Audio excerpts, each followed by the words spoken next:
I never expected the morning I stepped outside and saw the crisp white binder on my porch to be the moment everything changed. It was a bright, deceptively calm Saturday in our quiet suburban neighborhood, a place I'd always felt safe. My name is Riley Hartman, and this is the story of how I went from simply being a homeowner to watching the entire balance of power shift from the moment the HOA president Karen Latham signed away her own home to the association, and how I used that slip-up to turn the tables. It started when I purchased my house at 48 Maplewood Lane. The neighborhood was nice, well kept, and part of the Maplewood Estates Homeowners Association, which I'll call the HOA. I read the rules carefully. Landscaping standards, paint colors, and yes, those dreaded assessment fees. Everything seemed standard. Karen Latham was the HOA president. She walked the neighborhood with a clipboard, greeting people with the perfect smile, always reminding us of upcoming meetings, late fees, and rule enforcement calendars. She seemed friendly. I respected her. One morning, a week after closing, I found that binder on the porch, an official packet from the HOA. Among the items was a document titled Transfer of Ownership to Association. My heart skipped. I called the HOA office, asked if it was a mistake. "No," they said. "This is for Ms. Latham's property at 53 Maplewood." I remember thinking, why is the HOA asking the president to sign over her own home to the very organization she leads? It made no sense. Curiosity turned into a quiet sense of dread. I dug deeper. I went through the public county recorder's records. There it was, a deed from the previous autumn signed by Karen Latham as an individual, transferring her house into the HOA's ownership. It was recorded. It wasn't some trick. The signature line had the name Karen L. Latham, President, Maplewood Estates HOA. The official language of the deed read, "For good and sufficient consideration, the undersigned hereby conveys to the Maplewood Estates Homeowners Association its successors and assigns the real property located at." The address matched her home. The transfer was retroactive. I sat back in my chair, stunned. Why would a woman who diligently enforced rules on her neighbors let her own home slip into the HOA's domain? It seemed impossible. But the facts stared back at me. I walked past her house many times, the same neat hedges, freshly painted door, the for sale sign that disappeared months ago. If her house now belonged to the HOA, what did that mean for her authority? And for mine? It was then I realized I was not only a homeowner, I was a witness to a twist no one else seemed to see. I started talking quietly to other neighbors. They laughed at first. "Oh, Riley, you worry too much," one said. Another, "Karen just does her job." But a few were uneasy. One older woman whispered, "I always thought Karen had something on us. Tiny little fines, just to remind us who's in charge." I nodded. The tone changed the evening I attended the monthly HOA meeting. The fluorescent lights, folding chairs, the community center room with the long conference table. Karen was there at the front, clipboard in hand, reciting rules about lawn heights, holiday decorations, and a new proposal for increasing annual dues by 5%. I tried not to swivel around, searching for faces behind me, but I could tell some were watching me. I felt like the only one who knew what was happening. I almost raised my hand, asked about her home, about the transfer. But something held me back. I wasn't yet ready. Instead, I listened. There was the treasurer's report. We have increased expenditures, clubhouse repairs, landscaping upgrades, parking lot resealing. There was the enforcement officer's report. 5 new notices this month, 2 for unauthorized paint colors, 1 for overly tall grass, 1 for outdoor shed without permit. And then Karen's remarks. "Your HOA is dedicated to maintaining property values. Together, we keep Maplewood Estates beautiful." As I drove home that night, I passed her house. The familiar porch light, the wreath on the door, everything appeared normal, but inside I knew something was off. The woman who led the HOA didn't own the home anymore. The HOA did. I decided I needed proof, more concrete than a public record. I pulled the deed, ordered an abstract, found the meeting minutes that referenced a special resolution from the HOA board dated shortly before the deed transfer, noting that the board considered taking direct ownership of 53 Maplewood for security purposes. Security purposes? The phrase leapt off the page. Once I gathered the documents, I began to plan. If this was an error, or worse, a calculated maneuver by Karen, I needed to flip it. I visited my lawyer friend, who reviewed the chain of title and clause by clause. She told me, "Riley, this is unusual. Very unusual. The HOA doesn't typically hold individual resident houses. It holds common areas. If someone signs their house over, they've effectively signed away personal ownership to the association. That creates a conflict of interest for the board president overseeing herself." I nodded slowly. The gears in my mind shifted. I kept my discovery quiet for another week. I didn't want suspicion. I didn't want alarm. I simply observed.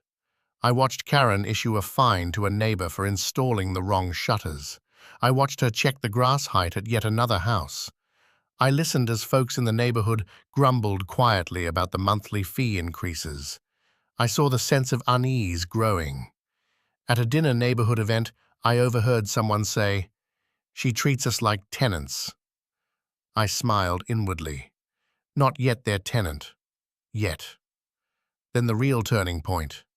The HOA sent a letter to residents announcing a major vote.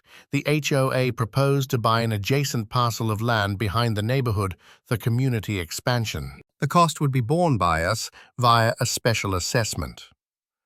A hush fell across the meeting. Karen pitched it as a benefit: new green space, walking trails, parking upgrades. But I saw the flip side. If her home was already held by the HOA, then she would face no personal exposure. The board becomes the homeowner of her own property, and she governs the rules for us inside the neighborhood where we pay fees. We would be funding her home indirectly. I knew it. I had to act. Late that night I sat at my desk, lit only by the computer screen, the scanned copies of deeds and meeting notes spread out. I typed a short email, addressed to the HOA board via the official address, titled, "Clarification obtained regarding ownership of 53 Maplewood Lane." I attached the deed and asked, "Please confirm the status of the property and whether it remains under your ownership or under Ms. Latham's personal name." I wasn't sure what I expected. Maybe a denial, maybe ignorance, but I had set the trap. The next morning I received a terse reply from the secretary. "Your inquiry is noted. The issue will be discussed at the next board meeting. Thank you." I smiled. The wheels were turning. I visited the county website again. Nothing changed. I visited more homeowners. I found 2 old board members who had served before Karen. They said they had heard nothing about her house being transferred. It was news to them. That's when I realized this was not common knowledge. I held information now that the majority of the neighborhood lacked. I began to craft a resignation letter of sorts, not for myself, but for the trust we place in governance. I started drafting a community memo. Do you know the person serving as HOA president does not personally own their home? I didn't send it yet, but I prepared the ground. I observed. I leaned in. And then one morning, as I stepped outside to get the newspaper, I glanced at Karen's house again. A moving van was parked in front. She was leaving, apparently. I laughed quietly, thinking, she must have realized the walls were closing in. Within hours, I heard that the moving van was actually some maintenance crew hired by the HOA to repaint her house. I guess because they now own it. I watched as she supervised. I watched neighbors whisper. I watched the tone shift. For the first time in months, I felt exhilarated. I had taken the role of the quiet observer, the homeowner with the receipt of truth in hand. The stakes were clear. Whoever controls ownership controls the story. But I now had the story. The HOA board, led by Karen, was walking a tightrope they didn't know I recognized, and that's how the illusion of power cracked. I realized the narrative of us versus the HOA suddenly included one more player, me. With the documents, the public record, the email trail, I had leverage. What I didn't yet know was how far I would take it. What I didn't know was how Karen would respond when the trap snapped shut. When the next HOA meeting rolled around, I knew the air inside the community hall would feel heavier than usual. By then, the neighborhood had already started buzzing. Small rumors had slipped through the cracks. Someone must have seen my email, or maybe one of the board members whispered to their spouse, who whispered to a friend. Whatever the cause, the illusion of Karen's absolute control was fading. That night, as I parked my car and stepped toward the building, I noticed fewer of those polite smiles people used to give her. Instead, I saw side glances, quiet murmurs, and folded arms. Karen stood by the table, pretending to shuffle papers, but her posture gave her away. Shoulders slightly tense, jaw clenched, eyes darting at the sign-in sheet. For the first time, she looked uneasy. I sat down, the binder of documents beside me like a loaded weapon I hadn't yet drawn. The meeting began as usual, procedural, dull, bureaucratic. Minutes read, budget discussed, maintenance requests listed. But underneath it all, there was a pulse. You could feel it. Every time someone mentioned the HOA property fund, a wave of discomfort moved across the room. People shifted in their chairs, trying to reconcile what they had heard from whispers with what they saw in front of them. A president governing over a house she didn't even legally own anymore. As the meeting neared its end, I raised my hand. The motion froze the room. My voice stayed calm, but inside, my heart pounded like a drum. I asked about the status of the property at 53 Maplewood Lane. The secretary looked at Karen. Karen looked back, then down. For a second, the tension hung so thick you could almost touch it.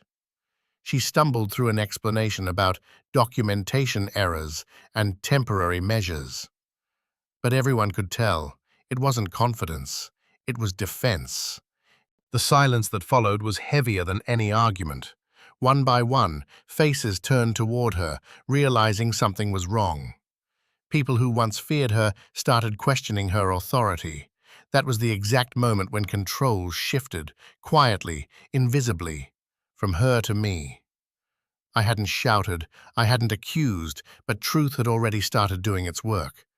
The next day, the neighborhood group chat lit up like wildfire. People shared screenshots of county records. Someone uploaded a PDF of the deed I had leaked anonymously. The line with her signature, Karen L. Latham, President, Maplewood Estates HOA, became an image that spread faster than any memo she'd ever written. Neighbors who once ignored meetings were suddenly eager to attend the next one. I didn't need to convince anyone anymore. The story was out. By the end of the week, the HOA board called an emergency session. That's how I knew panic had set in. I wasn't invited, of course, but I didn't need to be. One of the board members, a quiet man named Derek, who had always kept to himself, sent me a short, vague message through an anonymous email. "You're right. It's real. They're scrambling." That was all I needed to know. The following Monday morning, a new notice appeared taped to every homeowner's door. An official HOA letterhead, bold and formal. It said there had been a clerical oversight involving association-related property documentation. It also assured residents that ownership and leadership remain unaffected. But the tone gave away the fear behind it. If nothing was wrong, why would they send this notice at all? Behind the scenes, I kept gathering evidence. I requested meeting minutes through open records requests. I archived every public statement. I even discovered that weeks before signing over her property, Karen had quietly pushed a motion allowing the HOA to hold title to residential lots for administrative purposes. Nobody had questioned it then, because nobody realized she planned to use it on her own home. But now that clause looked suspicious, like she had created her own trap without realizing it. Soon, the neighborhood started viewing her differently. Her daily walks, once a symbol of authority, became awkward parades. People avoided her, some shutting their doors as she passed. Others whispered openly from porches. The woman who once commanded the streets now walked them under a cloud of suspicion. Meanwhile, I began meeting privately with a few residents. We wanted to push for transparency, maybe even demand new elections. For the first time, people spoke freely, not as frightened homeowners, but as equal members of a community. That's when I realized the deeper truth. It wasn't just about her house. It was about power. The HOA had been run like a personal kingdom, and that one careless signature had cracked the foundation. But Karen wasn't about to give up quietly. A week later, I received a certified letter with my name printed in bold. Notice of violation. According to it, my backyard shed was non-compliant with HOA standards. It listed fines, deadlines, and even a threat of legal action. I almost laughed. It was retaliation, obvious, desperate, and poorly timed. I had followed every rule, but instead of reacting with anger, I saw it as confirmation that she felt cornered. She was using the last weapon she had, intimidation. I photographed the letter, added it to my growing archive of evidence, and waited. Days passed, then another notice came. This time about a noise violation that never happened. The pattern was clear. She was trying to bury me under paperwork, hoping I'd cave or go silent. But she underestimated how careful I'd been. Every warning she issued became proof of her misconduct. I documented everything. Then, something unexpected happened. One afternoon, a small envelope appeared in my mailbox. No name, no return address, only a printed note inside. Board meeting. Thursday. Don't miss it. Check agenda item 3. I almost didn't go, thinking it was a prank, but curiosity won. When Thursday arrived, I walked into that familiar room once again. Same fluorescent lights, same rows of folding chairs, but this time the atmosphere was electric. The agenda, pinned to the wall, had 7 items. Number 3 read, Discussion of property ownership irregularities and leadership conduct. I sat in the back, pretending to be indifferent, but every word drilled through me. Karen tried to open the session confidently, but her voice trembled. The treasurer cleared his throat, then quietly mentioned that the HOA insurance provider had raised concerns about liability, specifically the president residing in a home owned by the association itself. The words hit the room like thunder. For the first time, someone inside her circle had broken ranks. She tried to spin it, insisting it was procedural, but the faces around the table said otherwise. The vice president looked pale, the secretary avoided her eyes, and the treasurer folded his hands in silence. The board agreed to review the matter with legal counsel, effectively freezing her authority until further notice. That was the crack that became an earthquake. Over the next few days, she tried everything to regain control. Emails, notices, threats of increased fines. But no one cared anymore. The neighborhood had seen through her. The once feared HOA president was now the subject of gossip and ridicule. People even started calling her the tenant president behind her back. But power doesn't die quietly. I noticed her car parked outside my house one night, engine off, lights dimmed. I pretended not to see it. The next morning, a neighbor told me she'd been checking on property lines. Another neighbor said she'd asked questions about who was leaking documents. The paranoia had set in. The woman who controlled every inch of Maplewood now lived in fear of her own community. Still, I knew the real victory wasn't just proving she'd made a mistake. It was using that mistake to dismantle the system she'd built. I began drafting a petition, calling for a special election to replace the board entirely. I wanted to do it legally, properly, and transparently. No drama, just accountability. Within 2 days, I had half the neighborhood's signatures. By the end of the week, I had enough to trigger a recall vote. That's when everything went silent. Karen vanished from public view. Her car disappeared from the driveway. The porch light that always glowed every evening went dark. Some said she'd gone to stay with family. Others said the board had asked her to step down temporarily. But I suspected something else. She was preparing for a fight. The next notice we received confirmed it. The HOA will convene an emergency hearing regarding ownership transfer disputes. Attendance by all members is strongly encouraged. I knew this was it. The final confrontation. The moment where everything, the paperwork, the signatures, the secrets, would collide in front of everyone. The house she once ruled from would now stand as proof of her downfall. And as I stood that night, staring at her darkened home, I realized how strange it all was. One careless signature, one piece of paper, had reversed years of control. The neighborhood that once lived under her thumb now waited for justice, and somehow I had become the voice leading them there. But I didn't yet know that the final chapter of this story would uncover something far bigger. A secret hidden deep within the HOA's own records. One that would change everything about who really owned what, and why Karen had tried so hard to hide it. The day of the emergency hearing felt like the calm before a storm. The sun hung low and sharp, the air heavy with a tension that clung to every quiet cul-de-sac in Maplewood Estates. For years, these streets had been her kingdom. Karen's carefully painted lawns, her perfectly aligned mailboxes, her endless reminders of community standards. But that morning, something had shifted. Her rules no longer echoed through the neighborhood. The only thing anyone wanted to hear now was the truth. The community hall was packed beyond capacity. Folding chairs scraped against the linoleum floor as people filled every corner. For once, the chatter wasn't about parking tickets or fence heights. It was about her.